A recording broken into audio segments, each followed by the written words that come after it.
Okay, that's the kind of thing you worry about before any presentation. Who here has eaten food today or thinks they have? Give me all right, so a few people at least. We're going to talk about whether or not that was true.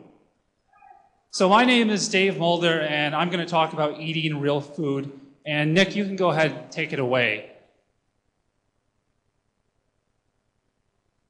That means, okay, thank you. So if you've been to an airport really in your life, you've probably noticed, or you could probably guess that Americans eat some of the worst foods imaginable. It's really, really, really unhealthy. And this is ironic when you think about it, because we are absolutely and completely obsessed with personal health. We care about trans fats and omega-3s, and it's just really weird. So there's got to be a problem. That we're eating all these unhealthy things and not getting healthier. And based on my experience, I think we've just forgotten how to eat, or maybe we never really knew. If the American meal now is kind of like a monster truck derby, so I'm going to present a couple of rules on how to maybe get better on that.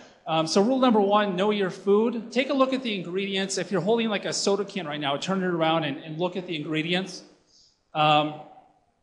If you see kind of words in there that you can't pronounce, they might not be something you want to be drinking.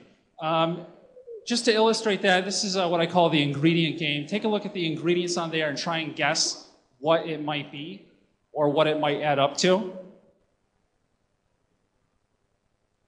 And it turns out that's supposed to be breadcrumbs. In my kitchen, breadcrumbs have exactly one ingredient, and that's bread. So with 12 or more, I'm probably not going to eat this. I'm just going to toss it out. I'm going to roll it right off the stage, kind of. Let's try it again. This is a completely different product. Maybe you had it for breakfast, actually. It looks kind of like a baked good. And it is. It's a Panera Bread cinnamon roll. There's a lot of artificial junk in there, artificial coloring, flavoring.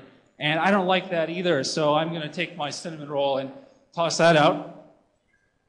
And if you think that's scary, imagine what's in a Pop-Tart. These used to be my favorite flavor. I'm going to throw these out as well.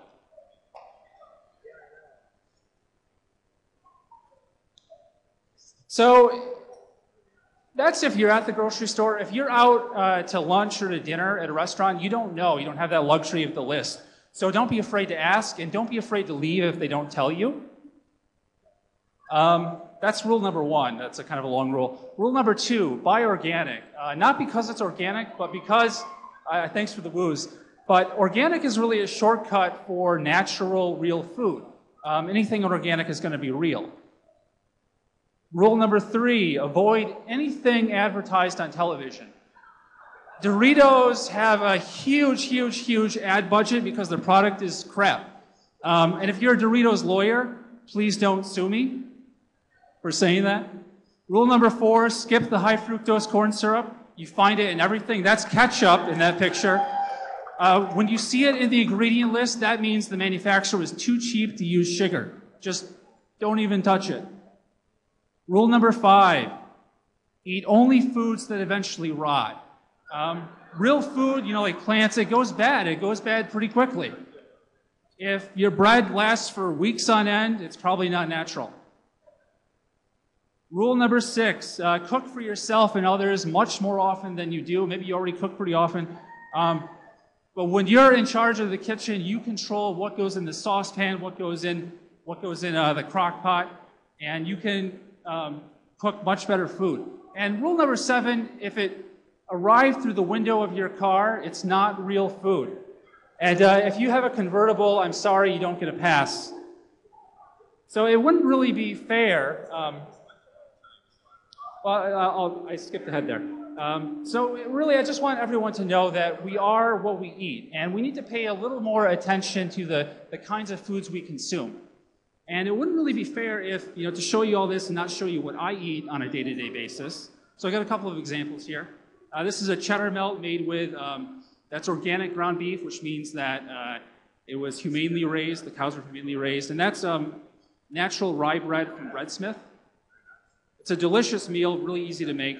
This is homemade pizza with the dough and sauce are made from scratch with ripe tomatoes. And by the way, ripeness is a measure of when it was picked, not when you bought it at Meijer. And this last one, if you've ever been to Ellis Teco, you maybe had their cheese dip before. It's really simple to make. It's all natural. I write about a lot of this stuff on my blog, so stop by there if you want to get the recipe for this. And that's about it. So thank you for listening.